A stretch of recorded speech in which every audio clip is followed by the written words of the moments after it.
All right, we do start this half hour, though, with new details on those two teenage girls paddleboarding off the Florida coast who ended up stranded at sea for 16 hours. They're now reuniting with the fishermen who found them. And ABC's Morgan Norwood is here.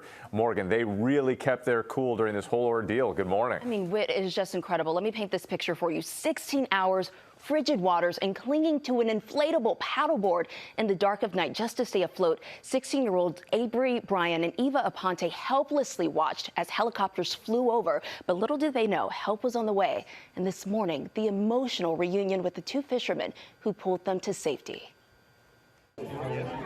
This morning, a joyful reunion. 16-year-olds Avery Brian and Eva Aponte thanking the men who rescued them after they were stranded at sea off the coast of Cedar Key, Florida. Thank you so much for everything you guys did and everything you guys prayed for to keep us safe.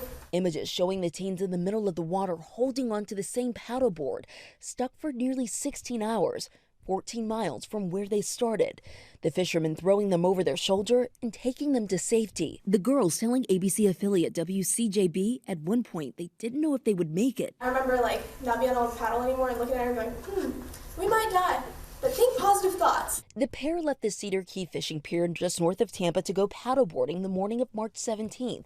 When they didn't return, loved ones frantically calling 911. Multiple agencies launching an all-out search through the night. The girls saying they tried to remain calm while stuck in the frigid waters. It was just really cold at that point and the wind started to pick up. A group of fishermen spotting the teens the next morning, about 14 miles from the pier they were trying to get back to. As we were moving along, Alex saw something on shore and said, "Hey, that looks like a raft." And as we pointed the boat towards the girls, they stood up and started waving at us, and then clearly we waved back. The duo saying they noticed one of the rescue helicopters earlier in the night and tried to signal it. When they had already gone over us at least 4 times, and they missed us by 2 feet with the spotlight. But all hope wasn't lost.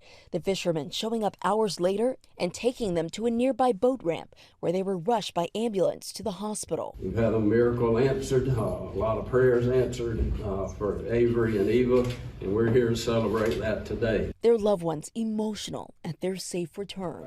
I can't even tell you. It was wonderful. They're tighter than ever, and I know they'll have a lifelong friendship and commitment to one another. And the two girls were hypothermic.